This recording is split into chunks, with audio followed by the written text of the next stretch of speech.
নমস্কার বন্ধুরা, আমি শিপ্রা। তোমরা সবাই কেমন আছো? আশা করছি সবাই খুব ভালো আছে। তো আজকে আমি আমার বরের পছন্দের একটা নাড়ু বানাতে যাচ্ছি। তো চলো সেটাকেই বানানো যাক। নাড়ু বানাবো, তবে সেটা নারকেলের নাড়ু না। আজকে বানাবো আমি ভেজে রাখা চালের গুঁড়োর নাড়ু। এবার আমি ভাজা চালগুলো ভালো করে গুঁড়ো করে নেব।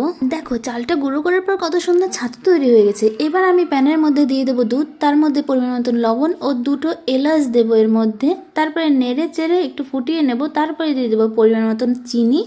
দুধটা যখন কিছুটা কমে আসবে তার মধ্যেই দিয়ে দেবো আমি চালের গুঁড়োটা। এই চালের গুঁড়োটা দিয়ে ভালো করে শুকিয়ে নিতে হবে আর নেড়ে রাখতে হবে ভালো করে, না হলে নিচ দিয়ে লেগে যাওয়ার সম্ভাবনা থাকে।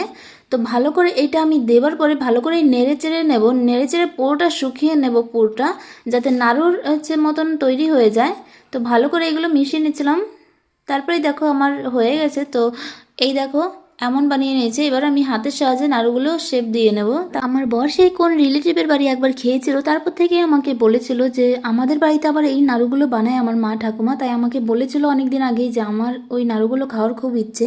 তাই আমিও নিজের মতন করে একটু চেষ্টা করলাম, যদিও আমি কখনো আগে বানাইনি এগুলো। এই প্রথম আমি এই নাড়ুগুলো বানালাম। তোমরাও একবার বানিয়ে খেয়ে দেখবে এই নাড়ুগুলো, খুবই ভালো লাগে নাড়ুগুলো খেতে। তো নর্মালি এগুলো 2 দিন মতন থাকে, আর তার থেকে ভালো হয় ফ্রিজ থাকলে বাড়িতে কৌটোর মধ্যে ভরে ফ্রিজে রেখে দিলে। তো আমি তো এখন ফ্রিজে ভরে রেখে দেবো। তো ভিডিওটা আমি এখানে শেষ করছি। দেখা হচ্ছে পরবর্তী কোনো ভিডিওতে।